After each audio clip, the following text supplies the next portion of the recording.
اعوذ باللہ من الشیطان الرجیم ومن أحسن قولا ممن دعا إلى الله وعمل صالحا وقال إنني من المسلمين ولا تستوي الحسنة ولا السيئة ادفع بالتي هي أحسن فإذا الذي بينك وبينه عداوة كأنه ولي حميم وما يلقاها إلا الذين صبروا وما يلقاها إلا ذو حظ عظيم۔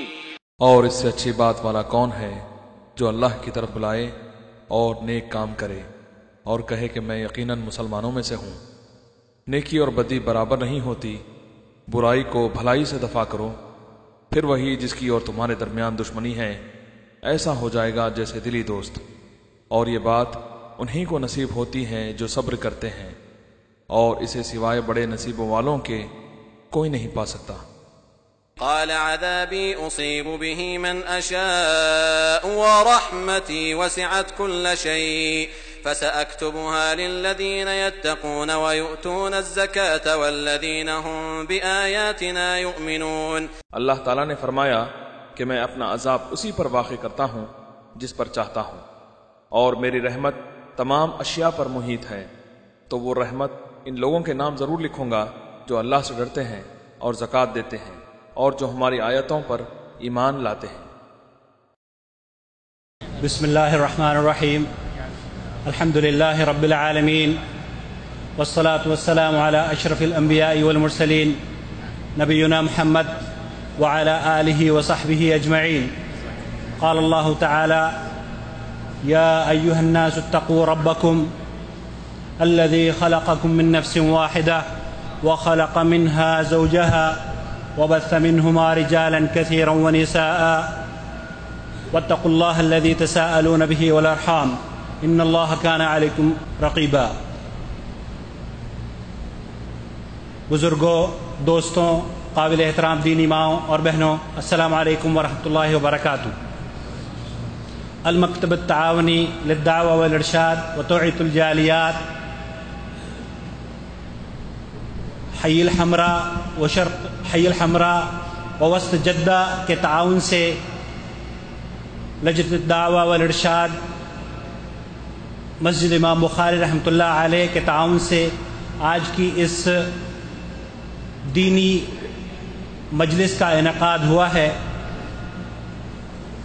اللہ رب العالمین سے دعا کرتا ہوں کہ اللہ رب العالمین اس ادارے کو اور اس مسجد کے ذمہ داران کو، کارکنان کو، خاص طور پہ فضیلت شیخ جمیل حفظہ اللہ کو جو اس مسجد کے خطیب، امام اور خطیب ہیں، جزائے خیر عطا فرمائے اور ہمارے اس جمع ہونے کو شرف قبولیت عطا فرمائے، آمین یا رب العالمین۔ حضرات، فضیلت شیخ معراج ربانی کسی تعارف کے محتاج نہیں ہیں۔ اس سے قبل بھی گزشتہ 2 یا 3 مہینے پہلے اس مسجد میں انسان کی تخلیق کے عنوان پر آپ نے سیر حاصل گفتگو سماعت فرمائی تھی۔ اخوان نے اس مسجد کے قرب و جوار میں جو لوگ بستے ہیں انہوں نے پھر فضیلت شیخ کو دعوت دی، اور یہ ہمارے لیے نہایت ہی سعادت کی بات ہے کہ فضیلت شیخ نے ہماری دعوت کو قبول کیا اور ہماری دعوت پر یہاں تشریف لے آئے ہیں۔ اللہ رب العالمین آپ کے اس آنے کو آپ کے موازین حسنات میں اضافے کا ذریعہ بنائے۔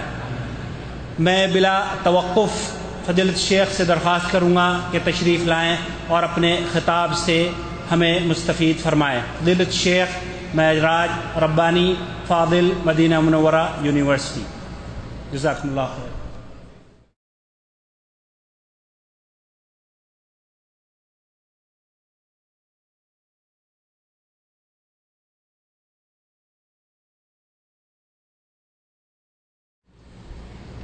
السلام علیکم ورحمۃ اللہ وبرکاتہ۔ الحمد للہ نحمده ونستعینه ونستغفره ونؤمن به ونتوکل علیہ ونعوذ باللہ من شرور انفسنا ومن سیئات اعمالنا من يهده الله فلا مضل له ومن يضلله فلا هادي له واشهد ان لا اله الا الله وأشهد أن محمدا عبده ورسوله أما بعد فإن خير الحديث كتاب الله وخير الهدي هدي محمد صلى الله عليه وسلم وشر الأمور محدثاتها وكل محدثة بدعة وكل بدعة ضلالة وكل ضلالة في النار. قال الله تبارك وتعالى في كلامه المجيد: أعوذ بالله السميع العليم من الشيطان الرجيم. بسم الله الرحمن الرحيم. يا أيها الذين آمنوا اتقوا الله حق تقاته ولا تموتن إلا وأنتم مسلمون واعتصموا بحبل الله جميعا ولا تفرقوا. اللهم صل على محمد وعلى آل محمد كما صليت على إبراهيم وعلى آل إبراهيم إنك حميد مجيد. اللهم بارك على محمد وعلى آل محمد كما باركت على إبراهيم وعلى آل إبراهيم إنك حميد مجيد. تمام قسم کی حمد و ثنا کبریائی اور بڑائی اس اللہ عز و جل کے لیے لائق و زیبہ ہے جس نے ہمیں اور آپ کو پیدا فرمایا، اور بیش بہا درود و سلام اس ذات مبارکہ مطہرہ پر جن کا نام نامی اسم گرامی احمد مجتبی محمد مصطفیٰ صلی اللہ علیہ وسلم. برادران اسلام، نوجوان دوستوں، بزرگوں اور بھائیوں اور قابل احترام اسلامی اور دینی ماں اور بہنوں، جیسا کہ اعلان کے ذریعے آپ کو یہ بات بتلائی گئی کہ آج کی یہ بزم اللہ کے فضل و کرم اور اللہ عز و جل کی رحمت سے حی البلد کے تعاون سے اور مسجد الامام بخاری رحمہ اللہ کے امام اور خطیب کے تعاون سے اس مسجد کے اندر منعقد ہوئی ہے. اس بزم میں جس موضوع پر آپ حضرات سے تھوڑی دیر کے لیے گفتگو کرنے کا شرف حاصل ہو رہا ہے وہ موضوع ہے اللہ عز و جل کی رحمت. اللہ عز و جل سے دعا ہے کہ اللہ تبارک و تعالی ہماری اس مجلس پر اور تمام حاضرین اور حاضرات پر اپنی خاص رحمتوں کا نزول فرمائے، اور اللہ عز و جل ہماری اس حاضری کو قبول فرمائے، اور اللہ تبارک و تعالی ہم سب کو قرآن و سنت کے اوپر عمل کرنے، اس کو سمجھنے کی توفیق عطا فرمائے، اور ہم سب کے گناہوں کو معاف فرمائے. آمین یا رب العالمین. دوستوں اور بھائیوں، جیسا کہ معلوم ہے کہ اللہ کی رحمت، اس کا مفہوم کیا ہے، رحمت کا معنی اور مطلب کیا ہے، رحمت اللہ عز و جل کی کون کون سی ہے، اسی طرح کن لوگوں کے اوپر اللہ عز و جل کی رحمت کا نزول ہوتا ہے، اللہ تبارک و تعالی رحمان اور رحیم ہے، کس انداز سے ہم اللہ تبارک و تعالی سے اس کی رحمت کو طلب کر سکتے ہیں، مانگ سکتے ہیں، اور اللہ کی رحمتیں کتنی ہیں، کیا کیا ہیں، یہ تمام سب چیزیں انشاءاللہ تبارک و تعالی آج کے اس محاضرے میں، اس لیکچر میں آپ کی خدمت میں رکھی جائیں گی. اس محاضرے یا اس لیکچر یا اس موضوع کے، اس محاضرے میں، اس لیکچر میں اس موضوع کے انتخاب کرنے کا مقصد اور اس کا بنیادی ہدف اور اس کی ضرورت اس لیے پڑی، اور آج کے اس موضوع کا مقصد یہ ہے تاکہ اللہ عز و جل کے جو بندے ہیں ان بندوں کو یہ بات بتلائی جائے اور یہ شعور دیا جائے، یہ ذہن دی جائے اور یہ فکر دی جائے کہ اللہ تبارک و تعالیٰ کی رحمت کیا ہے اور کتنی ہے اور کون کون سی ہے. اس کا مقصد اس کے علم حاصل کرنے کا، اس کی جانکاری کا صرف یہ ہے کہ تاکہ آپ جس اللہ کی عبادت و بندگی کرتے ہیں، جس پروردگار کے سامنے اپنے سروں کو جھکاتے ہیں، جس کو آپ اپنا معبود حقیقی سچا معبود سمجھتے ہیں، اس کی حقیقت اور اس کی نرم دلی کو جان کر اس سے سچی محبت اور حقیقی طور پر اپنے رب سے آپ کو سچی الفت پیدا ہو سکے، یہی بنیادی مقصد ہے.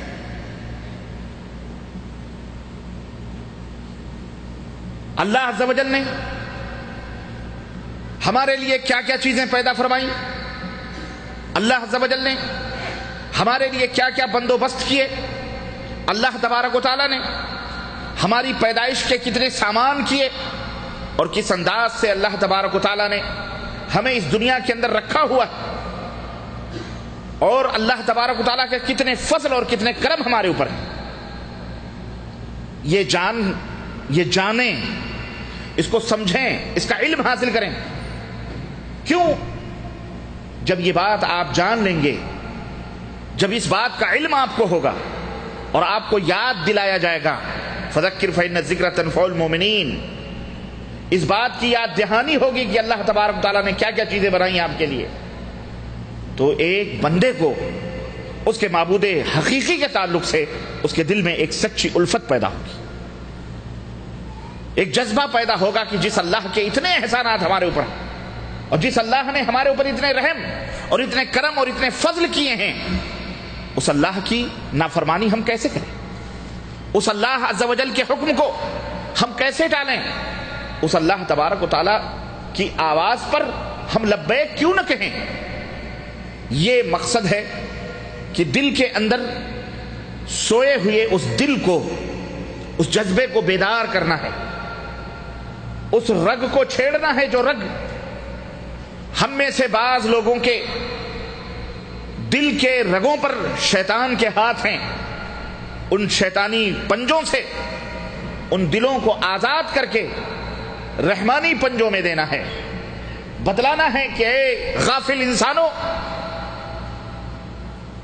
اے اللہ کے بندو، جس اللہ کی تم عبادت و بندگی کرتے ہو، جس اللہ کے سامنے 2 سجدے کر کر، یا 2 وقت کی روٹیاں صدقہ اور زکوٰۃ دے کر، یا چند پیسے اللہ کی راہ میں خرچ کر کے اگر تم فخر اور غرور کرتے ہو، تو اس کے اوپر فخر اور غرور نہ کرو۔ کیوں؟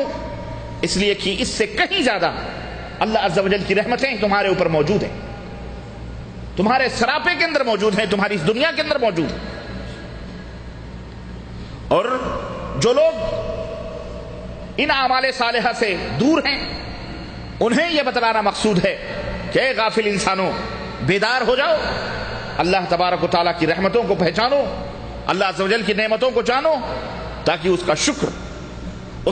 کا شکر بجا لاؤ، اس کے احکام کی بجا آوری کرو، اس کے حکم کی تعمیل کرو، اور اس دنیا کے اندر شر و فساد، فتن و فساد، فسق و فجور، بے حیائیوں اور برائیوں، اور اس دنیا کے اندر اور دیگر قسم کی غلاظتوں سے اس دنیا کو پاک و صاف رکھو اور ان سے بچو۔ آج کے اس مجلس کے انعقاد کا اور اس موضوع کا بنیادی مقصد اور مرکزی نقطہ یہی ہے۔ اگر ہم اس کو سمجھ لیں تو انشاءاللہ تبارک تعالی ہم اپنے رب کو پہچاننے والے، اپنے رب کے فرمانبردار، اپنے رب کے احسان مند اور اپنے رب کے سامنے شکر ادا کرنے والے انشاءاللہ تعالی ہو جائیں گے انشاءاللہ تعالی۔ اللہ عز و جل سے دعا ہے کہ اللہ تبارک و تعالی ہمیں اور آپ کو اپنے رحمتوں کی شناخت اور پہچان کرنے کی توفیق عطا فرمائے، اور اس کو جاننے اور اپنا شکر جاننے کی توفیق عطا فرمائے، اور اپنا شکر گزار بندہ اللہ تبارک و تعالی کرے۔ میرے عزیزوں، میرے دوستوں اور بھائیوں، اللہ کی بے شمار رحمتیں ہیں جن کا تذکرہ میں اگر کروں تو ساری کائنات کے درختوں کے قلم بنا لیے جائیں اور کائنات کے سمندروں کی روشنائی بنا لی جائے، یہ سارے قلم ختم ہو جائیں گے، یہ سیاہیاں سمندروں کی خشک ہو جائیں گی، لیکن رب کی رحمتوں کا احصاء اور ان کا شمار نہیں ہو سکتا ہے۔ اللہ عز و جل نے قرآن کریم میں ارشاد فرمایا، ان تعدوا نعمت اللہ لا تحصوها، اے میرے بندو، اگر تم میری نعمتوں کو شمار کرنا چاہو تو میری نعمتوں کو تم شمار نہیں کر سکتے۔ کتنی نعمتیں آپ شمار کریں گے، اور اللہ عز و جل کی کتنی نعمتیں۔ یہی وجہ ہے کہ اس کائنات میں اشرف المخلوقات میں انبیاء علیہ السلام کو مبعوث فرمایا گیا، رسول آئے، انبیاء آئے، صالحین آئے، شہداء آئے، سارے کے سارے رب ذوالجلال کی رحمتوں کے منگتا اور سارے کے سارے رب کی رحمتوں کے بھکاری تھے۔ حضرت آدم علیہ السلام جو ابو البشر ہیں اور ہم ان کی اولاد ہیں، اللہ تبارک و تعالی کی ناراضگی اور اللہ تبارک و تعالیٰ کی ناراضگی ان کے اوپر ہوئی اور انہیں جنت سے زمین کے اوپر بھیج دیا گیا. انہوں نے اس دنیا کے اندر پہنچ کر اللہ عز و جل سے دعا کی اور رب کی رحمتوں کے طلبگار ہوئے اور کیا کہا؟ ربنا ظلمنا انفسنا وان لم تغفر لنا وترحمنا لنكونن من الخاسرین. اے ہمارے رب، ہم نے اپنے نفسوں پر ظلم کیا. اے ہمارے رب، ہم نے تیرے حکم کی عدولی کی، ہم نے تیرے حکم کی نافرمانی کی. اے اللہ، اگر ہم کو تو نے معاف نہیں کیا، تو نے نہیں معاف کیا، وترحمنا، اور اگر ہمارے اوپر اپنا رحم نہیں نازل فرمایا، اپنی رحمت نہیں نازل فرمائی، لنکونن من الخاسرین، تو ہم خسارہ اٹھانے والوں میں سے ہو جائیں گے، ہم گھاٹا اٹھانے والوں میں سے ہو جائیں گے. تو کہنے کا مطلب یہ ہے کہ ہمارے باپ سب سے پہلا انسان، ہمارے باپ ابو البشر، بشریت کے باپ حضرت آدم علیہ السلام نے بھی اللہ عز و جل سے رحمت کی بھیک مانگی اور ساری دنیا اللہ کی رحمتوں کی محتاج ہے. میرے دوستو، رحمت کا معنی اور مطلب کیا ہے؟ ڈکشنری اٹھا کر کے دیکھیں گے لغت میں رحمت کا معنی نرمی اور نرم دلی کے، شفقت و مہربانی. رحمت کے معنی کیا ہے؟ شفقت و مہربانی، نرم دلی، جس کے نتیجے میں یہ ایسی صفت ہے جس کے نتیجے میں کوتاہیاں، غلطیاں، خطائیں، جرم جو کچھ بھی ہوتی ہیں انہیں معاف کر دیا جاتا ہے. جن کا دل جو رحیم ہوتے ہیں، جو شفیق ہوتے ہیں، مہربان ہوتے ہیں، نرم دل ہوتے ہیں، وہ لوگوں کی خطاؤں کو، کوتاہیوں کو، غلطیوں کو معاف فرما دیتے ہیں. اور اس رحمت کا الٹا لعنت ہے. اس رحمت کا الٹا لعنت ہے، یعنی اللہ تبارک تعالیٰ کی دھتکار، اللہ عز و جل کا غضب، اللہ عز و جل کی پھٹکار ان کے اوپر نازل ہوتی. تو یہ رحمت، یہ اللہ تبارک تعالیٰ کی خاص صفت ہے، صفت خاصہ ہے. یہ اللہ تبارک تعالیٰ رحیم بھی ہے، رحمان بھی ہے، اللہ رحم کرنے والا بھی ہے دنیا میں بھی، اور اللہ رحم فرمانے والا آخرت میں بھی. تو یہ اللہ عز و جل کی خاص صفت ہے. اور اسی وجہ سے اللہ تبارک تعالیٰ اپنے بندوں کے اوپر رحم فرماتا ہے. تو اللہ تبارک و تعالیٰ کو رحم بھی آتا ہے اور اللہ تبارک و تعالیٰ کو غصہ بھی آتا ہے. اللہ جہاں رحمان و رحیم ہے وہیں اللہ قہار و جبار بھی، وہیں اللہ عز و جل شدید عذاب دینے والا، انتقام لینے والا بھی. تو یہ بھی اللہ کی صفت ہے. اللہ ناراض ہوتا ہے، اللہ غصہ ہوتا ہے. اللہ تبارک و تعالیٰ کے اوپر یہ چیزیں آتی ہیں کہ اللہ ناراض ہوتا ہے. اسی طرح سے اللہ تبارک و تعالیٰ رحم بھی فرماتا ہے. تو رحمت کا معنی یہ ہے کہ کوتاہیوں اور غلطیوں کو معاف فرمانے والا. اور اللہ تبارک و تعالیٰ کی رحمت بڑی وسیع ہے، کوئی معمولی یا چھوٹی نہیں ہے. چنانچہ پیغمبر اسلام حضرت محمد الرسول اللہ صلی اللہ علیہ وسلم کا فرمان سنیے. اللہ کے رسول صلی اللہ علیہ وسلم نے فرمایا، حضرت ابو ہریرہ رضی اللہ تعالی عنہ کی یہ روایت ہے، کہتے ہیں کہ اللہ تبارک تعالی نبی علیہ الصلوۃ والسلام نے فرمایا کہ لما خلق اللہ الخلق كتب في كتابه فهو عنده فوق العرش ان رحمتي تغلب غضبي. رواہ مسلم. امام مسلم کی روایت. اللہ کے رسول صلی اللہ علیہ وسلم نے فرمایا، ابو ہریرہ کہتے ہیں کہ اللہ تبارک و تعالیٰ نے جب مخلوق کو پیدا فرمایا، مخلوق اللہ کے سوا جتنی بھی چیزیں ہیں ساری کی ساری کیا ہیں؟ مخلوق ہیں. نبی ہوں، ولی ہوں، پیر ہوں، شہید ہوں، زمین ہو، آسمان ہو، جن ہو، بھوت ہو، پریت ہو، سارے کے سارے، ہوا ہو، آگ ہو، پانی ہو، سب اللہ تبارک تعالیٰ کی مخلوقات ہیں. تو اللہ کے نبی صلی اللہ علیہ وسلم نے فرمایا کہ جب اللہ تبارک تعالیٰ نے مخلوق کو پیدا فرمایا تو اپنی کتاب میں لکھ لیا. کس بات کو لکھا؟ اور یہ بات کتاب میں لکھی ہوئی ہے، اور وہ کتاب میں یہ بات لکھی ہوئی ہے کیا؟ کہ اللہ تبارک و تعالیٰ کے پاس وہ کتاب موجود ہے جو عرش پر ہے. وہاں یہ بات لکھی ہوئی ہے، اللہ نے اس بات کو لکھا کہ میری رحمت میرے غضب پر غالب ہے. میری رحمت میرے غضب پر غالب ہے. یعنی یقیناً اللہ تبارک تعالیٰ غضبناک ہوتا ہے، لیکن جو اللہ کی رحمت ہے، غضب اور رحمت جب دونوں کا آمنا سامنا ہوتا ہے تو اللہ کی رحمت غضب کے اوپر غالب آ جاتی ہے. اتنا بڑا غفور، اتنا بڑا رحمان اور رحیم. یہ روایت صحیح مسلم کے اندر موجود ہے. تو اس حدیث پاک سے ہمیں معلوم ہوا کہ اللہ تبارک تعالیٰ بڑا وسیع اس کی رحمت ہے، یہاں تک کہ غضب کے اوپر بھی اللہ تبارک تعالیٰ کی رحمت غالب ہے. اور دنیا کی تمام مخلوقات میں یہ جو محبتیں آپ دیکھ رہے ہیں، یہ شفقت اور جو پیار دیکھ رہے ہیں، ماں بیٹے کا پیار، ماں بچوں کا پیار، باپ اور بچوں کا پیار، میاں بیوی کا پیار، تمام مخلوقات میں یہ جو شفقت اور رحمتیں دیکھ رہے ہیں، جانوروں کا آپس میں پیار، جانوروں کے جو بچے ہیں ان کا اپنے ماں سے پیار آپ نے دیکھا ہے. یہ تمام سب چیزیں آپ دیکھ رہے ہیں کہ نہیں دیکھ رہے ہیں؟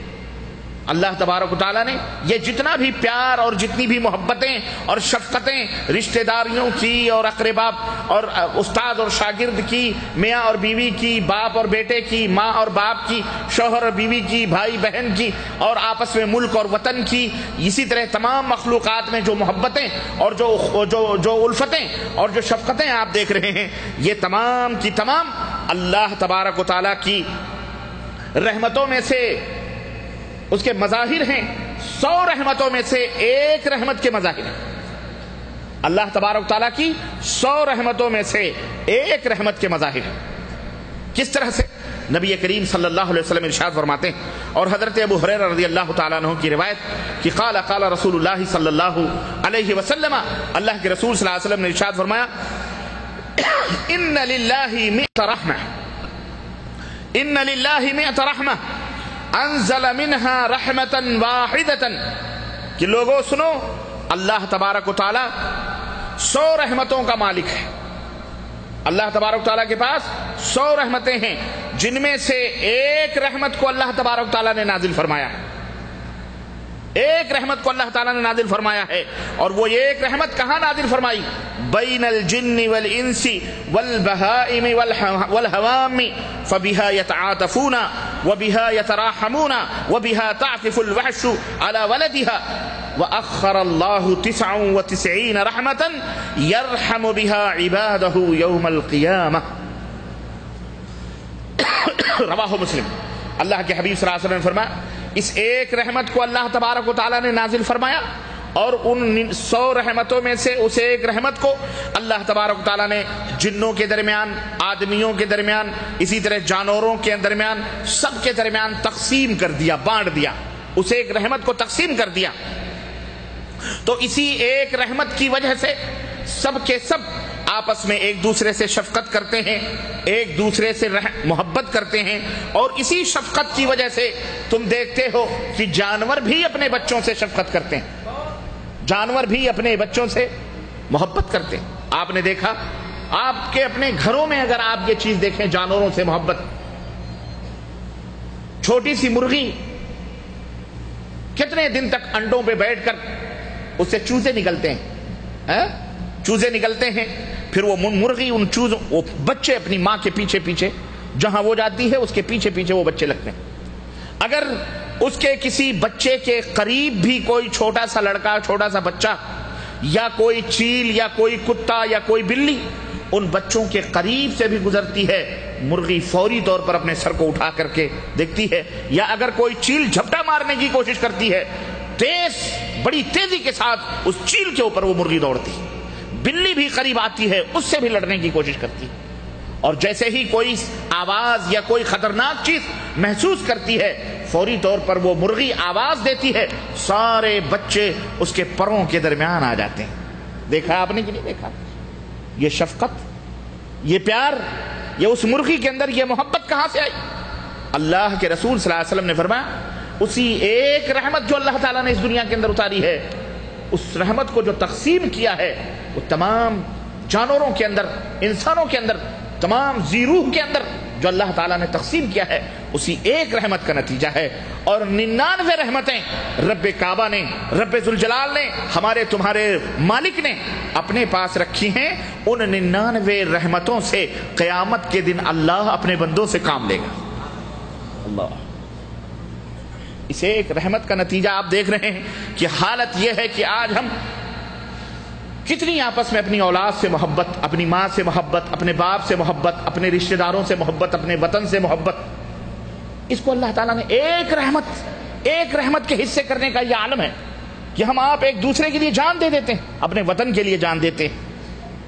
اپنے بھائی بہن کی عزت و آبرو کے لیے جان دیتے ہیں.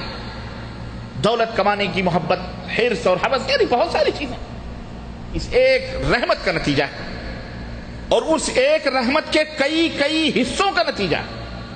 اللہ کی کتنی مخلوقات ہیں، اگر آپ ان اللہ کی مخلوقات کو بھی شمار کرنا چاہیں تو آپ نہیں شمار کر سکتے. ہمارے ارد گرد جو اللہ کی مخلوقات ہیں، حشرات الارض ہوں، کیڑے ہوں، مکوڑے ہوں، حیوانات ہوں، چوپائے ہوں، بہائم ہوں، دو پیروں کے جانور ہوں، اڑنے والے ہوں فضاؤں میں، کہیں کے بھی اللہ تعالیٰ نے سب کے اندر وہ محبت رکھی ہے. یہاں تک کہ جو اللہ اکبر وہ درندے جو دوسروں کے بچوں کو کھاتے ہیں لیکن وہ اپنے بچوں کو کبھی اذیت نہیں پہنچاتے. شیر جو دوسروں کے بچوں کے اوپر حملہ کرتا ہے اور دوسروں کے بچوں کو کھاتا ہے، خود اپنے بچوں کو کبھی وہ بچے اس سے کھیلتے ہیں، اس کی دم پکڑتے ہیں، اس کی منہ کے اوپر بیٹھتے ہیں، اس کے سر کے اوپر بیٹھتے ہیں. شیر اپنے ماں باپ سے کھیلتے ہیں کہ نہیں کھیلتے؟ لیکن کبھی وہ شیرنی یا وہ شیر اپنے بچوں کو چھیڑتے ہیں، اپنے بچوں سے شفقت اور پیار کرتے ہیں. وہ درندے جو کسی کو، ہم کو، آپ کو دیکھ کر کے ہمارے اوپر حملہ ور. اللہ اکبر. اور آپ نے بندروں کو بھی دیکھا ہوگا، دیکھا ہے کبھی بندر کو؟ بندر کس طرح سے اپنے بچوں سے پیار کرتے ہیں کہ ایک بندرن یہاں تک کہ وہ بچہ مر بھی جاتا اپنے پیٹ سے چپکائے رہتی ہے. اپنے بچے چھوٹے چھوٹے اپنی ماں کے پیٹ سے چپکے ہوئے رہتے ہیں. کتنی بھی مصیبت آ جائے، کتنی بھی بارش آ جائے، وہ اسی طرح چپکائے ہوئے، ڈال پات اس پیڑ سے اس پیڑ پر، اس پیڑ سے اس پیڑ پر وہ کودتی رہے گی. وہ بندر کودتا رہے گا یا وہ بندرن کودتی رہے گی، لیکن اپنے بچے کو کبھی اپنے پیٹ سے جدا. یہاں تک کہ بعض حکایات میں یہ بھی آتا ہے کہ وہ بندر کا بچہ مر بھی جائے، جب بھی وہ اس بندر کو نہیں چھوڑتی، یہاں تک کہ وہ خود بخود نہ اس کے پنجے ڈھیلے ہو جائیں اور وہ گر جائے. بلی جو ہمارے قرب و جوار میں رہتی ہے، بستیوں میں رہتی ہے، آپ دیکھیں جب کبھی بھی کوئی مصیبت آتی ہے اپنے بچوں کو اپنے منہ سے پکڑ کر کے وہ لے کے جاتی. چوہے کو پکڑے تو نگل جائے لیکن اپنے بچے کو منہ سے پکڑتی ہے.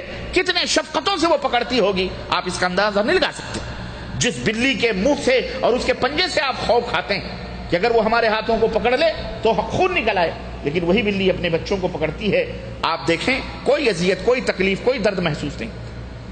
غرض میرے عزیزو، چڑیے پرندوں کو دیکھ لو، فضاؤں میں اڑتے ہیں، دانے چگتے ہیں. ہمارے آنگنوں میں یہ چھوٹے چھوٹے پرندے آتے ہیں اور اپنی جان پر کھیل کر دانے چگتے ہیں. انڈے پھوڑے ہوئے جہاں ان کے گھونسلے ہوتے ہیں وہاں پہنچ کر بچے چو چو چو چو کرتے ہوئے اپنے منہ کو کھولتے ہیں. وہ پرندے بھی اپنے بچوں کے منہ کے اندر وہ دانہ ڈالتے ہیں. یہ شفقت، یہ محبت، اللہ اکبر.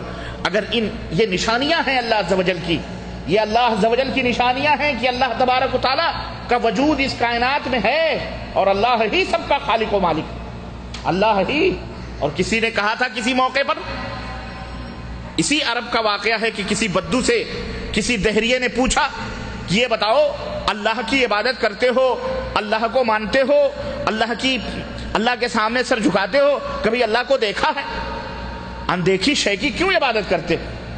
تو اس نے کیا کہا تھا؟ بدو نے، عربی نے، اس نے کہا یہ اونٹ کی میگنیاں ہیں تمہارے سامنے پڑی ہیں، یہ اونٹ کی میگنیاں دیکھ کر ہم بھی تم بھی یہ فیصلہ کرتے ہو کہ یہاں ضرور کوئی نہ کوئی اونٹ رہا ہوگا یا یہاں سے کسی اونٹ کا گزر ہوا ہوگا. میگنی دیکھ کر اونٹ کو تم تسلیم کرتے ہو، اونٹنی کو تم مانتے ہو، اور یہ آسمان، یہ زمین، یہ شجر، یہ حجر، یہ ہوائیں، یہ فضائیں، یہ چاند، یہ سورج، یہ لیل و نہار، شب و روز کی آمد و رفت، یہ دیکھ کر تم اللہ کو نہیں پہچان سکتے کہ اس کا پیدا کرنے والا کون ہے؟ اللہ دیکھ رہے ہیں آپ، یہ آیات ہیں اللہ تبارک تعالیٰ کی. اللہ عز و جل نے ان تمام سب چیزوں کو پیدا کیا ہے، اور رب ذوالجلال کی قسم ہے وہی ذرے ذرے کا مالک ہے. سب محتاج ہیں، سب فقیر ہیں. اللہ چاہے تو آنے واحد میں، لمحے بھر میں پوری دنیا کو تہس نہس کر دے. اس کا کوئی بگاڑ کچھ سکتا نہیں سکتا. میرے بھائیو، تم اس مالک کی عبادت اور پوجا کرنے والے ہو، تم اس مالک کو پکارتے ہو. اس سے ہمارے ایمان کے اندر تازگی پیدا ہونی چاہیے، ہمارے ایمان کے اندر بیداری پیدا ہونی چاہیے. اور یہ خوشخبری ہے مسلمانوں تمہارے لیے کہ تم اس اللہ کو مانتے ہو، تم اس اللہ کی عبادت کرتے ہو، تم اس اللہ کے سامنے سجدے کرتے ہو جو ساری کائنات کے ذرے ذرے کا مالک ہے، اور ذرہ برابر بھی کوئی اس کے حکم کے بغیر پر نہیں مار سکتا ہے. کوئی اس کے ملکیت کا ذرہ برابر بھی چھین نہیں سکتا، ہلا بھی نہیں سکتا، وہی تن تنہا۔ یہ کائنات ایسے کی ایسی دھری کی دھری رہے گی، یہ دنیا ایسی رہے گی۔ کتنے بادشاہ آئے، کتنے حکمران آئے، بڑے بڑے قلعے تعمیر کیے، بڑے بڑے مینارے تعمیر کیے، اور بڑی بڑی دیواریں، بڑے بڑے محل تعمیر کیے۔ آج ان محلوں میں جہاں کبھی ان کے نقارے بجتے تھے، جہاں کبھی ان کی تعریف و توصیف کے منقبتیں اور قصیدے پڑھے جاتے تھے، جہاں کبھی لوگ دست بستہ کھڑے ہو کر کے ان کا استقبال کیا کرتے تھے، جہاں کہیں جو ہے ان کو ذل الہی اور نہ جانے کن کن القاب سے یاد کیا جاتا تھا، آج ان کے وہ کھنڈرات، آج ان کے وہ قلعے جہاں کوئی آواز دینے والا بھی نہیں ہے، کہاں گئے؟ وہ کہاں گئے؟ اس کے بنانے والے سارے کے سارے زمیبوس ہو، سب اسی دنیا کے اندر چھوڑ کے چلے گئے۔ یہ دنیا یوں ہی رہے گی، یہ چمن یوں ہی رہے گا، اور ہزاروں بلبلیں اپنی اپنی بولیاں سب بول کر اڑ جائیں گے۔ یہ دنیا ایسے ہی رہے گی، ایک دن آئے گا، اللہ کی مرضی ہوگی، اللہ قیامت بپا کرے گا اور یہ دنیا ختم کر دے گا، یہ بسترے لپیٹ دیے جائیں گے، یہ دنیا خلاص برباد کر دی جائے گی۔ وہ قیامت کا وہ آخری دن ہوگا۔ میرے عزیزوں، میرے دوستوں، اس لیے اپنے مالک حقیقی کو پہچانو، اور یہ بتلانے کی ضرورت اس لیے پڑ رہی ہے کہ ہمارے بہت سارے احباب مسلمان ہیں، کلمہ پڑھتے ہیں، لا الہ الا اللہ محمد رسول اللہ پڑھتے ہیں، سب کچھ، لیکن ان کا ایمان اللہ کے تعلق سے کمزور تر ہوتا جا رہا ہے۔ اس طرح مادیت نے، اس طرح مغرب نے، اس طرح یورپ نے، اس طرح دہریت نے اور لادینیت اور الہادیت نے اپنے وسائل اور اپنے ذرائع اور اپنی میڈیا سے لوگوں کو مسحور کر دیا ہے، سحر زدہ اور پاگل اور حیرت زدہ کر دیا ہے کہ لوگ اپنے مالک کو بھول گئے۔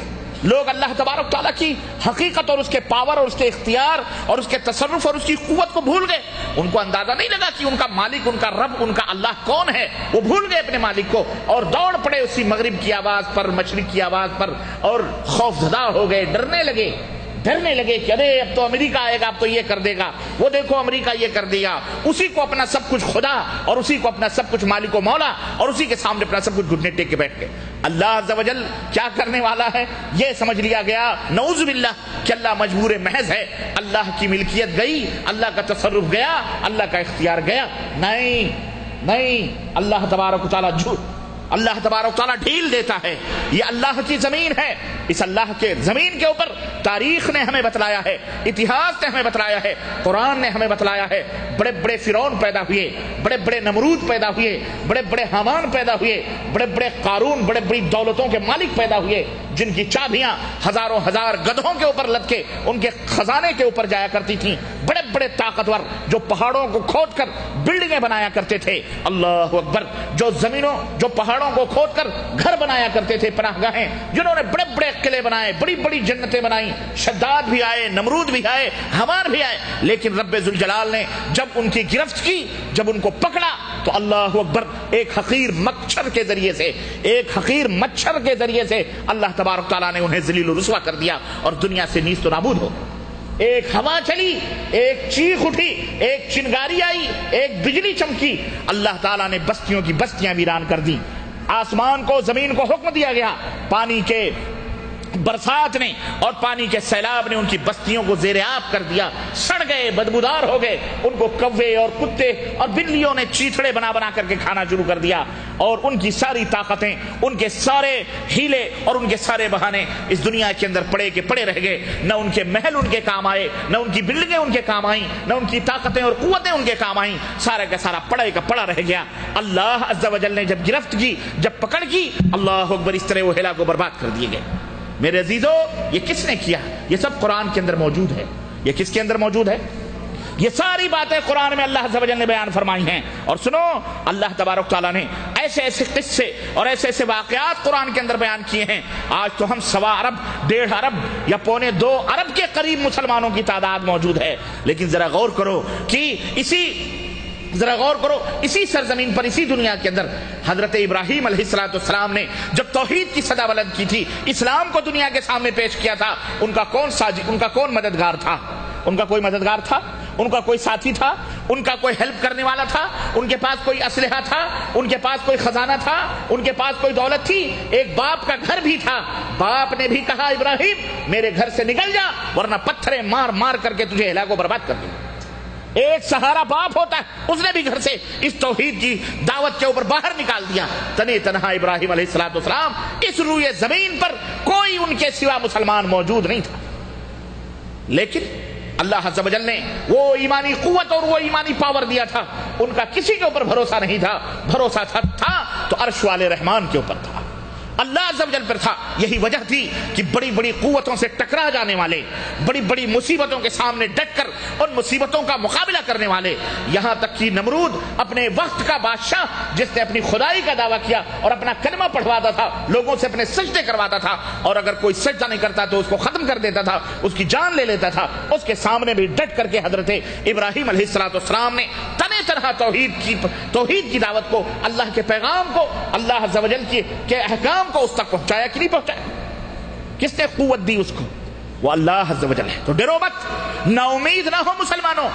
نا امیدی اسلام کے اندر کفر ہے, اللہ کے ہاں نا امیدی کفر ہے. یہ ہم اپنے اپنے ایمان باللہ کا جائزہ لیں, اپنے اپنے سینوں کو دیکھیں, منہ جھانک کر کے ڈال کر کے سوچیں, اپنے اپنے گریبانوں میں منہ ڈال کر کے سوچیں کہ آج جو یہ اللہ عز و جل کی رحمت ہمارے اوپر نازل نہیں ہو رہی, یہ اللہ عز و جل کی جو لعنتیں ہمارے اوپر ہیں, آخر ان کے اسباب کیا ہیں, ان کے علل کیا ہیں, ان کے وجوہات کیا ہیں. توبہ کرو ان تمام وجوہات سے جو اللہ کی لعنتوں کے سبب بنتے ہیں, اور کام کرو وہ جن کے اوپر اللہ کی رحمتیں نازل ہوتی ہیں. اللہ عز و جل رحیم آج بھی ہے, کل بھی تھا. جب سے یہ روز ازل سے اللہ عز و جل نے یہ بات لکھ دی ہے کتاب کے اندر, وہ کتاب جو عرش کے پاس موجود ہے, کہ میری رحمت میرے غضب کے اوپر غالب ہے, لیکن اس کے باوجود بھی آج ہم ان رحمتوں سے دور ہیں, ان رحمتوں سے ہم بعید ہیں, ہم ان رحمتوں کے اہل نہیں بن پا رہے ہیں. وجہ کیا ہے؟ اس لیے ضرورت اس بات کی ہے کہ ہم اس رحم کو, اللہ عز و جل کی اس رحمت کی جستجو کریں, ڈھونڈیں, تلاش کریں, پتہ لگائیں کہ کہاں سے اللہ کی رحمتیں ہمیں مل سکتی. اور ابھی میں بتاؤں گا کہ اللہ کی رحمتوں کا اللہ کی رحمتیں, ان کا ثمرہ کیا ہوتا ہے, ان کا پھل کیا ہوتا ہے, انشاءاللہ تبارک تعالیٰ ابھی میں بتاؤں گا.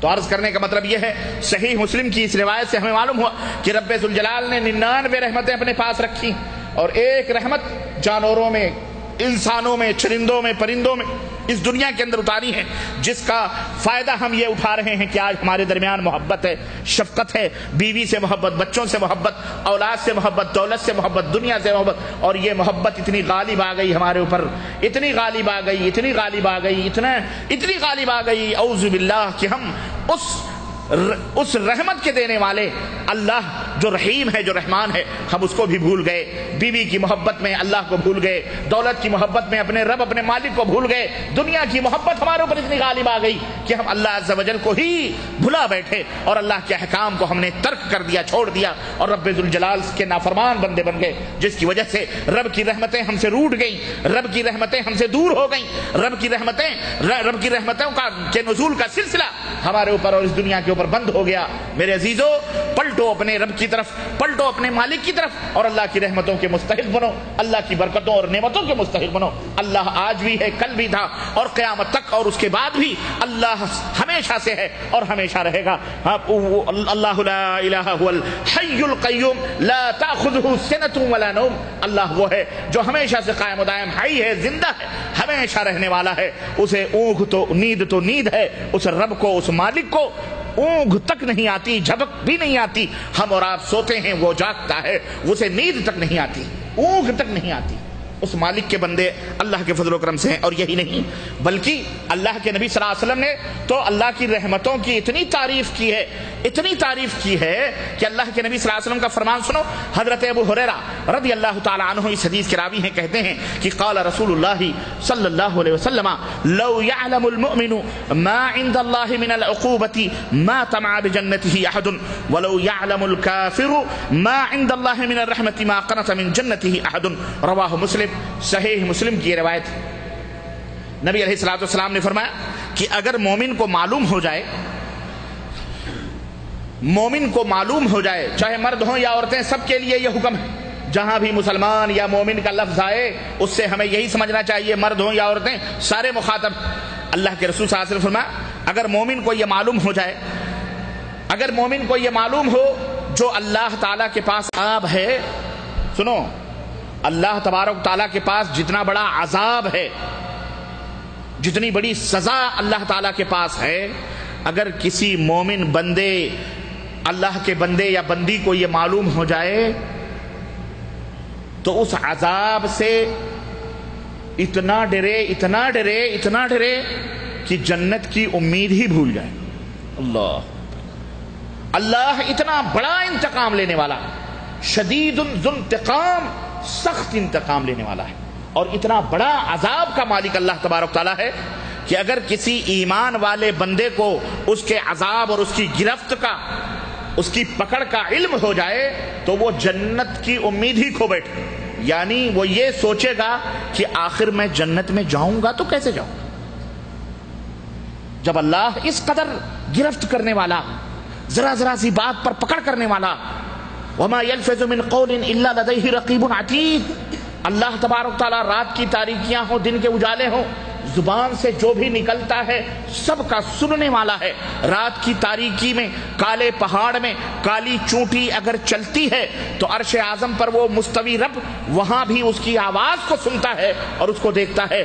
جب اللہ اتنا بڑا لطیف ہے، اتنا بڑا خبیر ہے کہ ما تسرون وما تعلنون، جو اپنے سینے میں چھپاتے ہو، جو ظاہر کرتے ہو، اللہ اس کی بھی خبر رکھتا ہے، دلوں کی دھڑکنوں کا بھی اس کو علم ہے.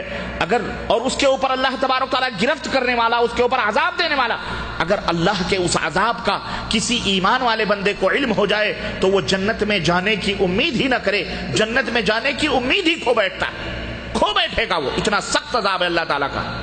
اور سنو، یہ تو مومنوں کے بارے میں، اور اللہ کی رحمت کے بارے میں اللہ کے رسول صلی اللہ علیہ وسلم نے فرمایا وَلَوْ يَعْلَمُ الْكَافِرُ، اور اگر کسی کافر کو یہ علم ہو جائے، اگر کافر کو معلوم ہو کہ اللہ تبارک و تعالیٰ کتنی بڑی رحمتوں کا مالک ہے، کتنے بڑی نعمتوں اور رحمتوں کا مالک ہے، کتنا شفیق ہے، کتنا مہربان ہے، اللہ اکبر، تو نبی علیہ الصلوۃ والسلام فرماتے ہیں کہ وہ جنت سے کبھی نا امید ہی نہ ہو، وہ جنت سے کبھی نا امید ہی نہ ہو. دیکھیں، یہ ہے عقیدہ ہمارا اہل سنت والجماعت کا.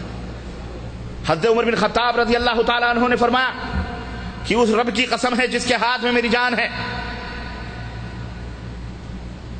میرا ایمان یہ ہے کہ اگر اللہ تبارک تعالیٰ روئے زمین میں قیامت کے دن تمام دنیا کے لوگوں کو جنت میں جانے کا حکم دے اور ایک بندے کو سرے محشر روک دے کہ تو جنت میں نہیں جا سکتا، اور سارے بندوں کو جنت میں جانے کا حکم دے دے، حضرت عمر بن خطاب فرماتے ہیں کہ میں اللہ سے اتنا ڈرتا ہوں کہ کہیں میں وہ بندہ نہ ہوں جسے روک دیا. لیکن فرماتے ہیں کہ اور اگر اللہ تبارک تعالیٰ اپنے قیامت کے دن اپنے تمام بندوں کو جہنم میں جانے کا حکم دے اور صرف ایک بندے کو جنت میں جانے کا حکم دے تو میں اللہ کی رحمت سے یہ امید کرتا ہوں کہ وہ میں بندہ ہوں گا جو جنت میں جاؤں گا. یہ ہے عقیدہ. اس عقیدے کے خلاف ہے جو ہم مسلمانوں کے اندر بعض لوگ پھیلاتے ہیں، اور وہ کہتے ہیں کہ جنت کی لالچ میں عبادت نہیں کرنی چاہیے. جو لوگ جنت کے لیے عبادت کرتے ہیں، جنت کی حرص اور لالچ میں عبادت کرتے ہیں، وہ لوگ سچے مومن، پکے مومن نہیں ہیں. وہ یہ عقیدہ بتاتے ہیں اور نہ جہنم کے ڈر سے عبادت کرنی چاہیے. ایسے لوگ کافر ہیں. ایسے لوگ کون ہیں؟ ہاں، ایسے لوگ کافر ہیں. مومن وہ ہے جو رب کی رحمتوں سے اتنی امید رکھے کہ 1000 گناہ سہی، 1000 جرم سہی، اگر اللہ اپنی رحمتوں سے جنت میں نہ داخل فرمانا چاہے گا انشاءاللہ میں جنت میں جاؤں گا. اور اللہ کی غضب، اللہ کے غصے اور اللہ کے غضب اور اس کی گرفت کا اتنا خوف رکھے دل کے اندر کہ اگر اللہ ہمارے جرموں کے اوپر پکڑ چاہے گا، اگر جہنم میں ڈالنا چاہے گا تو میں ہوں گا جو جہنم میں جاؤں گا. اتنا خوف، اتنا ڈر اس کے اندر ہونا چاہیے. تو رجا یعنی امید اور اللہ کا ڈر، جہنم کا ڈر اور جنت کی امید، یہ دونوں ہم اہل السنہ والجماعہ کا ایمان اور عقیدہ ہے. یہ ہمارے دل کے اندر ہونا چاہیے. اگر یہ نہیں ہے تو کفر. سمجھ آئی کہ نہیں آئی؟ تو یہ حدیث پاک اسی ضمن میں ہے کہ اللہ کے رسول صلی اللہ علیہ وسلم نے فرمایا کہ اگر کافر رب کی رحمتوں کو جان جائے تو اتنا جرم، اتنے اللہ کو نہ مان کے بھی وہ یہ سوچے کہ میں جنت میں جاؤں گا، مجھے کوئی غم ہی نہیں، مجھے کوئی فکر نہیں۔ لیکن مومن اگر اللہ کی گرفت اور اللہ کے عذاب کو دیکھ لے اور اس کو اس کا علم ہو جائے تو وہ سوچے گا کہ میں کیسے جنت میں جاؤں گا، میں تو اتنا بڑا مجرم، میں تو اتنی غلطی کی، میں نے یہ غلطی کی، میں نے یہ غلطی کی۔ تو اس حدیث پاک سے بھی ہمیں یہ معلوم ہوا کہ اللہ تبارک تعالیٰ کی رحمت کتنی عظیم اور کتنی بڑی ہے۔ اور سنو اللہ عز و جل، اللہ کے حبیب صلی اللہ علیہ وسلم کی ایک اور حدیث پاک سنو، اللہ کے رسول صلی اللہ علیہ وسلم فرماتے ہیں، ابو ہریرہ رضی اللہ تعالی عنہ کی یہ روایت ہے کہ جو لوگ اللہ عز و جل سے ڈرتے ہیں، خوف کھاتے ہیں، وہ کتنے بڑے مجرم کیوں نہ ہوں، وہ کتنے بڑے خطا کار کیوں نہ ہوں، وہ کتنے بڑے جرم کرنے والے کیوں نہ ہوں، اگر ان کے دلوں کے اندر ڈر ہے، اللہ کا خوف ہے، تو اللہ اس ڈر کی وجہ سے ان کے تمام گناہوں کو معاف فرما دیتا ہے۔ اللہ کے رسول صلی اللہ علیہ وسلم نے فرمایا، قال اسرف رجل على نفسه فلما حضره الموت اوصى بنيه فقال اذا انا مت فاحرقوني ثم اسحقوني ثم ذروني في الريح في البحر فوالله لئن قدر علي ربي ليعذبني عذابا ما عذبه احدا فقال ففعلوا ذلك به فقال للارض ادي ما اخذت فاذا هو قائم فقال له ما حملك على ما صنعت قال خشيتك يا ربي او قال مخافتك يا ربي فغفر له بذلك رواه مسلم۔ نبی علیہ الصلوۃ والسلام فرماتے ہیں اپنے صحابہ سے کہ تم سے پہلے ایک آدمی تھا، بہت زیادہ گنہگار تھا، وہ بہت خطائیں اس نے کی تھی، بہت جرم کرنے والا آدمی تھا۔ جب وہ مرنے لگا تو اپنے بچوں کو آواز دی، بلایا۔ جب بچے اس کے پاس پہنچے تو اس نے کہا، میرے بچوں تمہیں نہیں معلوم میں بہت بڑا مجرم تھا، میں بہت بڑا جرم کرنے والا، اللہ کا بہت بڑا خطا کار تھا۔ جب میں مر جاؤں گا تو ایسا کرنا کہ مجھے آگ سے جلا دینا، میری لاش کو جلا کر اس کی راکھ کو پیس دینا، پیس کر کے جس دن تیز ہوائیں چلیں، آدھیاں چلیں، ان آدھیوں میں میری راہ کو اڑا دینا۔ کیوں؟ اس لیے کہ مجھے اس بات کا ڈر ہے کہ اگر اللہ میرے اوپر قدرت پا گیا اور اللہ نے مجھے پکڑ لیا تو میں جہنم ہی میں جاؤں گا، اللہ مجھے معاف نہیں فرمائے۔ چنانچہ جب وہ مر گیا تو اس کے بندوں نے ویسے ہی کیا جیسے کہ اس نے حکم دیا تھا۔ اللہ کے حبیب صلی اللہ علیہ وسلم فرماتے ہیں کہ اللہ تبارک تعالیٰ نے زمین کو حکم دیا، ہواؤں کو حکم دیا کہ اے زمینوں، اے ہواؤں، اس بندے کی جو خاک ہے اس کو میرے سامنے حاضر کرو۔ اللہ، یہ سب حکم۔ تھوڑی دیر کے لیے اپنے جوالات کو، موبائلز کو آف کر لیں، اللہ آپ کو جزائے خیر دے، تاکہ تسلسل قائم رہے۔ اور سب اللہ عز و جل کے تابع، یہ زمین، یہ آسمان، یہ ہوائیں اس کے غلام ہیں اللہ تعالیٰ۔ لمحے بھر میں وہ آدمی بن کے سامنے کھڑا تھا، اللہ عز و جل کے سامنے کھڑا تھا۔ اللہ عز و جل نے فرمایا، اے میرے بندے، آخر تو نے یہ کام کیوں کیا؟ خود کو جلایا مرنے کے بعد۔ کیا تو یہ سمجھتا تھا کہ میں تیرے اوپر قدرت نہیں رکھوں گا؟ کیا تو یہ جانتا تھا کہ میں تیرے اوپر طاقت نہیں رکھوں گا؟ کہا نہیں اللہ، مجھے پتا تھا کہ تو میرے اوپر تو قدرت رکھتا ہے، تو ہی سب کچھ ہے۔ کہا پھر کیوں تو نے یہ حرکت کی، خود کو جلایا اور اس طرح پسوا کر تو نے اپنے آپ کو ہواؤں کے حوالے کر دیا؟ اس نے کہا، وہ آدمی بولا، اے پروردگار، تیرے ڈر اور تیرے خوف نے مجھے یہ کام کرنے پر مجبور کیا۔ میں ڈرتا تھا کہ کہیں تو میرے اوپر غالب آ گیا تو میں تو تیرے عذاب کا مستحق ہوں گا، بس تیرے ڈر کی وجہ سے میں نے یہ حرکت کی کہ خود کو دنیا میں جلا لیا مرنے کے بعد۔ اللہ عز و جل کو اس بندے کی یہ بات اور اس کی یہ ادا اتنی اچھی لگی کہ اللہ تعالیٰ نے اس کے گناہوں کو معاف فرما دیا اور اسے جنت دے دی۔ تو جو لوگ نبی علیہ الصلوۃ والسلام نے یہ حدیث پاک بیان فرمائی، اس کا مقصد یہ ہے کہ اے اللہ کے بندو، اللہ سے ڈرتے رہو، اللہ تعالیٰ تمہارے گناہوں کو معاف فرما دے۔ ان تجتنبوا کبائر ما تنہون عنہ، اللہ نے فرمایا اگر بڑے بڑے جو گناہ ہیں ان سے تم بچتے رہو گے تو چھوٹے چھوٹے گناہوں کو میں خود تمہیں معاف کر دوں گا۔ اللہ اکبر۔ اس بندے نے ساری زندگی گناہ کیا تھا، لیکن اس کے دل میں ایک خوف تھا اللہ تعالیٰ، ڈر تھا کہ وہ مجرم ہے، اس لیے اس نے یہ حرکت کی، اللہ تبارک تعالیٰ نے اسے معاف فرما دیا۔ لیکن یہ پچھلے زمانے کے لوگوں کا واقعہ ہے، آج نبی کی امت میں یہ حرکت کرنا حرام ہے۔ آج بھی کوئی سن کر کے اس حدیث پاک کو یہ نہ کہے مرنے کے بعد، مرنے کے وقت، کہ میرے بچوں جب میں مر جاؤں گا تو جس طرح اس آدمی کے ساتھ یہ واقعہ ہوا تھا ایسے میرے ساتھ بھی کر دو، نہ، یہ حکم دینا حرام ہے۔ یہ وہ لوگ کرتے ہیں جو اللہ کی رحمت سے نا امید ہیں، لیکن ہم جب جانتے ہیں کہ ہمارا مالک قادر ہے، اور یہ حدیث بتانے کے مقصد بھی یہی ہے کہ تم کچھ بھی کر لو، اللہ تبارک تعالیٰ تمہیں جب چاہے، جس وقت چاہے، تمہیں زندہ کر کے تم سے حساب و کتاب لے سکتا ہے۔ اسی طرح سے لوگوں، اللہ کی رحمت اتنی عظیم ہے، اتنی بڑی ہے، سنو اللہ تعالیٰ نے کیا فرمایا، اللہ کی رحمتوں سے نا امید نہ ہو، صرف اپنے بازوؤں کی قوت اور اس کی طاقت کے اوپر بھروسہ نہ کرو، تم ہمیشہ یہ بھی سوچتے رہو کہ یہ دنیا فانی ہے، یہ دنیا ختم ہونے والی ہے، یہ بھی سوچتے رہو کہ نہ تمہارا بادشاہ، نہ تمہارا کفیل، نہ تمہارا وکیل، نہ تمہارا کچھ، نہ تمہارا کچھ، نہ تمہارے ماں، نہ تمہارے باپ، کوئی تمہارا، اگر اللہ نہ چاہے تو تمہیں ایک دانہ بھی تمہارے منہ میں ڈال سکتے اللہ عز و جل ہے۔ ہمیشہ سوچتے رہو یہ دنیا مل جائے اور میرا نقصان کرنا چاہے، جب تک اللہ نہیں چاہے گا مجھے نقصان پہنچ سکتا۔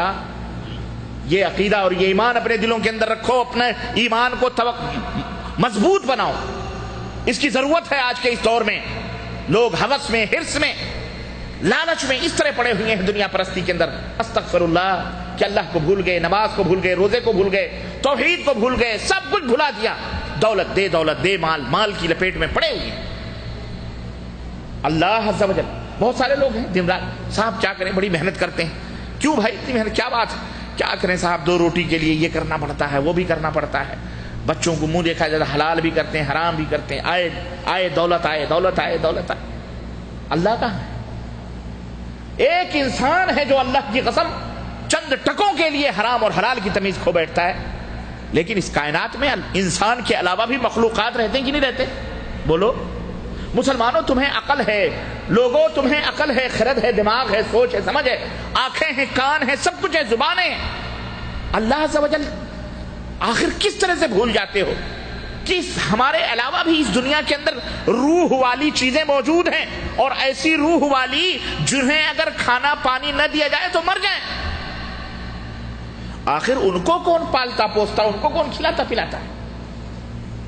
کوئی بندہ ایسا بھی ہے دنیا کے اندر جو کہہ دے کہ فلانا جانور یا فلانا پرندہ ایسا ہے کہ جس کے پیٹ ہی نہیں؟ بولو، ہر ذی روح کے پاس پیٹ موجود ہے، جتنی بھی زندہ چیزیں ہیں خوراک کی محتاج ہیں، غذاؤں کی محتاج ہیں، چونٹی ہو، مکھی ہو، بلی ہو، کتا ہو، جانور ہو، بیل ہو، بھینس ہو، چیل ہو، کوے ہو، گوریا ہو، یہاں تک کہ یہ ننا منا مچھر بھی، بولو وہ بھی غذا کا محتاج ہے کہ نہیں محتاج ہے؟ اسے بھی غذا ملتی ہے کہ نہیں ملتی؟ تم لاکھ کھچوا چھاپ اگربتی لگاؤ، آل آؤٹ لگاؤ، لاکھ بھگانے کے تدبیریں کرو، وہ کہیں نہ کہیں تو اپنی خوراک پا لیتا ہے کہ نہیں پا لیتا ہے؟ اس کا پیٹ کہاں سے بھرتا ہے؟ اپنی جانوں پر کھیل کر، تمہارے جسم پر آ کر، وہ نہ منہ اپنا سونڈ تمہارے جسم کے اندر انجیکشن کی طرح چبھو کر اپنی غذا لے لیتا ہے۔ چارپائیوں کے اندر، بستروں کے اندر کھٹمل ہوتے ہیں، وہ بھی تمہیں کاٹتے ہیں کہ نہیں کاٹتے؟ بولو، اپنا غذا، اپنی خوراکیں لے کے چلتے ہیں۔ کسی پرندے کو آپ نے دیکھا ہے کہ اپنے پیٹھ کے اوپر غلہ لاد کے پھر رہا ہو؟ کوئی چڑیا اپنے پیٹھ کے اوپر غلہ لاد کے چلتی ہے؟ کوئی بیل، کوئی بھینس، کوئی جانور اپنے پیٹھ کے اوپر غلہ لادنے کا کوئی ہتھیار رکھتے ہیں یہ جانور؟ آخر ان کو بھی کھلانے پلانے والا ہے کوئی کہ نہیں؟ کوئی کون ہے؟ یہ کون کھلاتا اور پلاتا ہے؟ وہ اللہ عز و جل ہے۔ پھر تمہیں کیوں اتنی فکر دنیا کی پڑی ہوئی ہے؟ کیوں اتنی فکر پڑی ہوئی ہے؟ ایک شخص نبی علیہ الصلوۃ والسلام کے پاس آیا اور اس نے کہا، اللہ کے نبی، یہ میرا بھائی آپ کے پاس ہمیشہ موجود رہتا ہے اور میں ہوں اس کی دن رات محنت کرتا ہوں، مزدوری کرتا ہوں، اے اللہ کے رسول اسے بھی کہو کہ کچھ محنت مزدوری کرے۔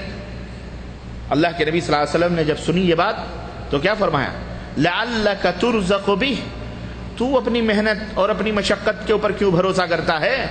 ہو سکتا ہے کہ اللہ تعالیٰ میرے پاس بیٹھنے کی وجہ سے اس بندے کو اس کی وجہ سے تجھے روزی دے رہا ہوں۔ تو تم یہ نہ سوچو کہ یہ جو نوٹ کما رہے ہو بیوی بچوں کو چھوڑ کر تمہاری محنتوں کی وجہ سے مل رہا ہے، عین ممکن ہے تمہارے کسی بچے کے مقدر سے اللہ تمہیں دے رہا ہو۔ عین ممکن ہے کہ تم نے شادی کی تمہاری بیوی کی وجہ سے تمہیں آج یہ نعمتیں یہ دولتیں مل رہی ہوں۔ عین ممکن ہے تمہارے کسی عمل صالح کی وجہ سے اللہ تعالیٰ تمہیں کوئی چیز دے رہا ہو سکتا ہے تمہاری ماں کی دعائیں شامل حال ہوں، تمہارے بڈھے ماں باپ کی، دادا پردادا کی دعائیں شامل حال ہوں، جس کی وجہ سے تمہیں یہ چیزیں اللہ تعالیٰ نے عطا فرمائی ہوں۔ اس لیے کسی چیز کے اوپر بھروسہ نہ کرو، بھروسہ کرنا ہے تو اللہ عز و جل کے اوپر۔ میرے عزیزو، اپنے مالک کی طاقت اور اس کی قوت کو پہچانو۔ وہ رحمان اور رحیم ہے، اللہ کی قسم وہ شفیق اور مہربان ہے، اتنا مہربان کہ اس کے غضب پر اس کی رحمتیں غالب ہیں۔ کافر بھی اگر اللہ کے بارے میں جان لیں کہ اتنا رحمان اور رحیم ہے اس کی رحمتوں کو، تو وہ بھی جنت میں جانے کی آرزو کریں، جہنمی کو بھول جائیں۔ آپ سوچئے کہ اللہ کتنا رحمان اور رحیم ہے، یہ باتیں نہیں سمجھ میں آتی؟ بولو، یہ کس کی بات ہے؟ یہ میری بات نہیں، یہ آپ کے، ہمارے اور آپ کے نبی خاتم المرسلین شفیع المذنبین حضرت محمد الرسول اللہ صلی اللہ علیہ وسلم کی باتیں۔ اس لیے اپنے ایمان کو مضبوط کرو۔ حضرت انس رضی اللہ تعالی عنہ کی یہ روایت کہتے ہیں کہ سمعت رسول اللہ صلی اللہ علیہ وسلم یقول، میں نے نبی کریم صلی اللہ علیہ وسلم کو فرماتے ہوئے سنا، اور یہ حدیث قدسی ہے کہ اللہ کے رسول نے فرمایا، قال اللہ تعالی، اللہ تبارک و تعالی نے ارشاد فرمایا ہے، یا ابن آدم انک ما دعوتنی ورجوتنی غفرت لک على ما كان منك ولا أبالي يا ابن آدم لو بلغت ذنوبك عنان السماء ثم استغفرتني غفرت لك يا ابن آدم إنك لو أتيتني بقراب الأرض خطايا ثم لقيتني لا تشرك بي شيئا لأتيتك بقرابها مغفرة۔ رواہ الترمذی، امام ترمذی نے اپنی کتاب سنن ترمذی میں اس حدیث کو روایت کیا کہ اللہ کے رسول صلی اللہ علیہ وسلم نے فرمایا کہ اللہ تبارک و تعالی ارشاد فرماتا ہے، بیان فرماتا ہے کہ اے آدم کے بیٹو، اے آدم کے بیٹو، جب تک تو مجھے پکارتا ہے اور مجھ پر امید رکھ، جب تک تو مجھے پکارتا ہے اور مجھ سے پر امید رہتا ہے، میں تیرے سارے گناہ معاف کرتا رہوں گا۔ جب تک تو مجھے پکارتا رہے اور مجھ سے امید کرتا رہے۔ غور سے سنو، اللہ تعالیٰ کیا فرماتا ہے؟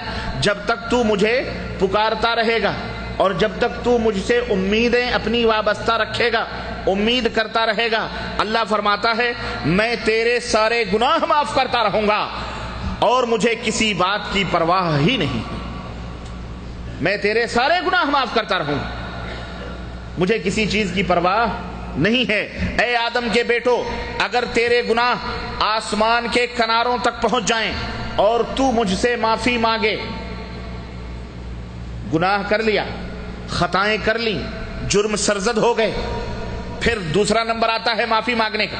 اے آدم کے بیٹو، اگر تمہاری خطائیں آسمان روئے زمین کے آسمان کے کناروں تک پہنچ جائیں، اتنے گناہ ہو جائیں کہ آسمان کے کناروں تک وہ گناہ پہنچ جائیں اور تو مجھ سے معافی مانگے تو میں تجھے معاف کر دوں گا۔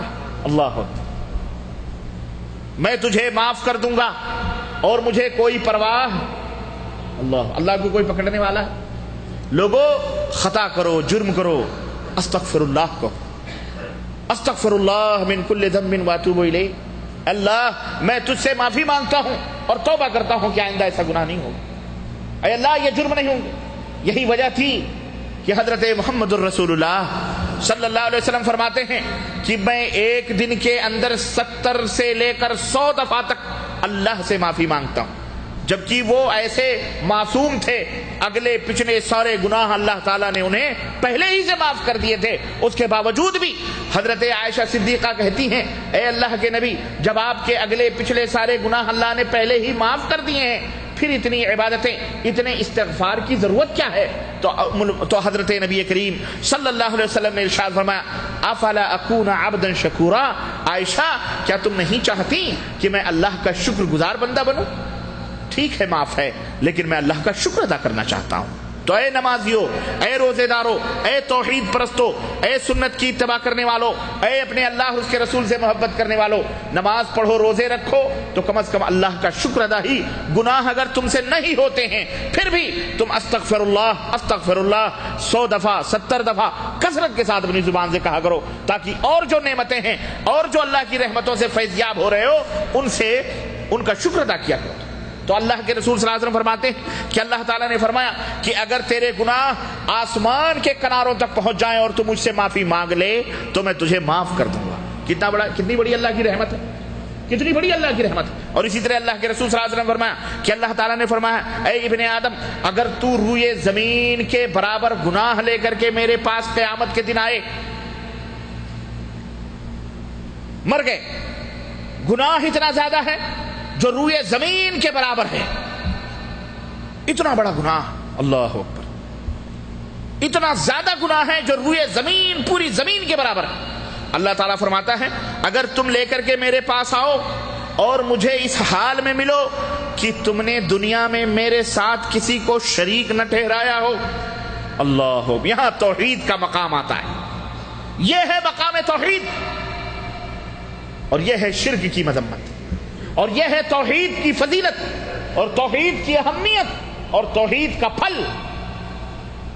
زندگی بھر جرم کرتے رہے، اتنا بڑا اتنا زیادہ جرم کیا کہ آسمان زمین بھر گئے، لیکن اللہ عز و جل کے ساتھ کسی کو شریک، اللہ کے سوا کسی کو پکارا نہیں، اللہ کے سوا کسی کو مشکل کشا سمجھا نہیں، اللہ کے سوا کسی کو حاجت روا نہیں سمجھا، اللہ کے سوا کسی کے اوپر توکل نہیں کیا، اللہ کے سوا کسی سے امیدیں وابستہ نہیں رکھی۔ بیٹا دینے والا اللہ ہے، مشکلوں کو حل کرنے والا اللہ ہے، تمام پریشانیوں کو ڈالنے والا اللہ ہے، موت اور زندگی دینے والا اللہ ہے، وہی مقدموں کو وہی مقدموں میں جتاتا ہے، وہی لوگوں کو بیمار کرتا ہے، وہی شفا دینے والا ہے، اس کا کوئی ساجی نہیں، اس کا کوئی شریک نہیں، اسی سے امیدیں وابستہ رکھی جائیں، اسی سے آرزویں کی جائیں، اسی کے نظر و نیاز کیے جائیں، اسی کو اٹھتے بیٹھتے پکارا جائے اور اسی کی پکار کو پکارا جائے، اس کے ناموں کی آواز دی جائے، اس کے نام کی قربانی کی جائے، اسی کے نام کے ذبیحے ذبح کیے جائیں، اسی کو آواز دی جائے، اسی سے سب کچھ طلب کیا جائے، اسی سے سب کچھ مانا جائے، اپنے درمیان اللہ کے درمیان کسی کو واسطہ اور کسی کو وسیلہ نہ بنایا جائے۔ یہ ہے توحید، یہ ہے توحید۔ لیکن اس کے برعکس اگر کوئی شخص اللہ کو بھی مانتا ہے، نمازیں بھی پڑھتا ہے، روزے بھی رکھتا ہے، نہیں مانتا ہے اس کی بات الگ ہے، یہاں اللہ کو مانتا ہے، سجدے بھی کرتا ہے، رکوع بھی کرتا ہے، لیکن وہ یہ عقیدہ رکھتا ہے یا کہ فلانے استھان سے ہم کو یہ بیٹا ملنے والا ہے، فلانے دربار میں فلانے بزرگ کو پکارنے سے ہماری امیدیں پوری ہو جاتی ہیں، فلانے کے ناموں کے نظر و نیاز دینے سے ہمارا یہ فائدہ ہو جاتا ہے، نفع نقصان ہو جاتا ہے، یہ تمام کی تمام شرکیات ہیں۔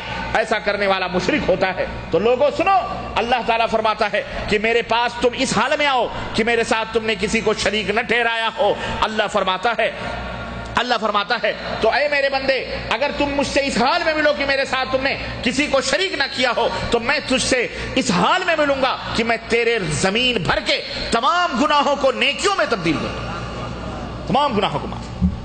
اللہ اکبر، یہ ہے اللہ عز و جل کی رحمت، یہ ہے اللہ عز و جل کی رحمت۔ اس لیے میرے بھائیوں، اللہ تبارک و تعالیٰ کے ساتھ کبھی کسی کو شریک، یہ بنیادی بات ہے، یہ بنیادی چیزیں ہیں، لیکن افسوس اس بات کا ہے 70% کلمہ پڑھنے والے مسلمان ہمارے انڈیا، پاکستان، بنگلہ دیش، قرب و جوار کے ممالک کے لوگ اور کچھ عرب ممالک کے ادھر بیچ میں عجم افریقہ اور دیگر 70% مسلمان آپ کو ایسے ملیں گے، نماز پڑھیں گے، حاجی ہیں، روزے ہیں، رب ذوالجلال کی قسم ہے شرک سے ان کا دل پاک نہیں۔ شیطان نے جو گرفت کی ہے نا، جو پکڑ کی ہے، پھنسا کے رکھ دیا ہے سب کو۔ مولوی ہیں، علامہ ہیں، بڑے بڑے القاب ہیں، تغرے ہیں، ٹوپیاں ہیں، پگڑ ہیں، جبے ہیں، امامے ہیں، سجدوں کے گھٹے ہیں، لیکن مسجد کے اندر کھڑے ہو گئے ایاک نعبد و ایاک نستعین، اے اللہ ہم تیری ہی عبادت کرتے ہیں، تجھ سے ہی مدد طلب کرتے ہیں، اور نماز کے بعد سلام پھیر کر درگاہوں کی حاضری بھی ہو رہی ہے، مزارات بھی آباد ہیں، چدر بھی چڑھ رہے ہیں، عرس بھی لگ رہے ہیں، میلے بھی لگ رہے ہیں، بھنگڑے بھی گائے گا رہے ہیں، رنڈیاں بھی گا رہی ہیں، ہجڑے بھی ناچ رہے ہیں، سب کچھ ہو رہا ہے، سب کچھ اسلام کے نام پر ہو رہا ہے۔ کس کے نام پر؟ اللہ کے نام پر، رسول کے نام پر ہو رہا ہے، اولیاء صالحین کے نام پر یہ تمام سب چیزیں ہو رہی ہیں۔ یاد رکھو میرے عزیزوں، میرے دوستو، بغیر توبہ کیے ہوئے اگر ایسے لوگ مر گئے، رب ذوالجلال کی قسم ہے ان کی مغفرت نہیں ہو سکتی، کیونکہ رب ذوالجلال نے ارشاد فرمایا ہے ان اللہ لا یغفر ان یشرک بہ ویغفر ما دون ذلک لمن یشاء، اللہ تمام گناہوں کو معاف کر دے گا، اگر نہیں معاف کرے گا تو ساجیداری کو نہیں معاف کرے گا، شرک کو نہیں معاف کرے گا۔ اس لیے یہ عقیدہ نہ رکھو کہ ہمارے بزرگ بھی جو چاہیں دے دیں، وہ بھی غیب جانتے ہیں، وہ بھی دلوں کے بھیدوں کو جانتے ہیں، مرنے کے بعد ان کا بھی تصرف چل رہا ہے، زمین کے اندر بھی زندہ ہیں، اور صاحب عالم باہر نکل کر لوگوں سے سلام کرتے ہیں، مصافحے کرتے ہیں، ان کو آواز دو تو آواز بھی سنتے ہیں، اندر سے بات چیت بھی کرتے ہیں، اوپر سے آواز دو تو اندر بھی پہنچتی ہے، اندر کی آواز اوپر بھی آتی ہے۔ ایسے عقیدے ہمارے یہاں چل رہے ہیں کہ نہیں چل رہے ہیں؟ بعض لوگوں نے کہا، کوئی حاجی صاحب مصر سے آئے، بڑے بزرگ صاحب تھے، رفاعی صاحب تھے، نبی صلی اللہ علیہ وسلم کے دربار میں پہنچے اور نبی سے کہنے لگے کہ اے اللہ کے نبی، پہلے میری روح آپ کے چوکھٹ کو چومنے کے لیے آتی تھی مصر سے، آج میں بذات خود جسم اور روح کے ساتھ آیا ہوں، آپ اپنا دست مبارک نکالیے، میں آپ کے ہاتھوں کو چومنا چاہتا ہوں۔ چنانچہ 90 لاکھ لوگوں نے دیکھا، قبر پھٹی، نبی نے ہاتھ نکالا، ان سے مصافحہ کر لیا۔ کیا ہے؟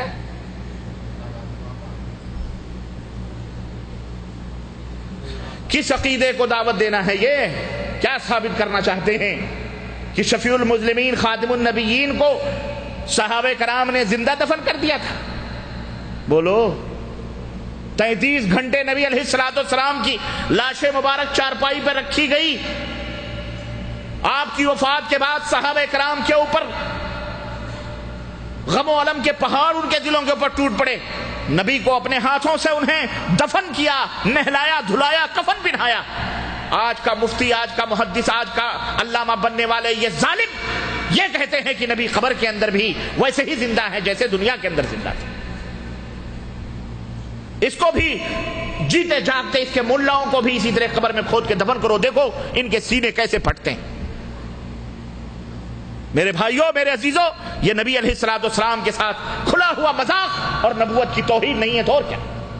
یہ عقیدے ہیں کہ ہندوستان میں، پاکستان میں، بنگلہ دیش میں بیٹھ کر یا غوث کے نعرے لگاؤ تو شیخ عبد القادر جیلانی مدد کے لیے قبر پہنچ جاتے ہیں۔ ہے عقیدہ کی نہیں ہے؟ بولو، یہ 11ویں بنانے والے، یہ نظر نیاز کرنے والے کیا عقیدہ رکھتے ہیں؟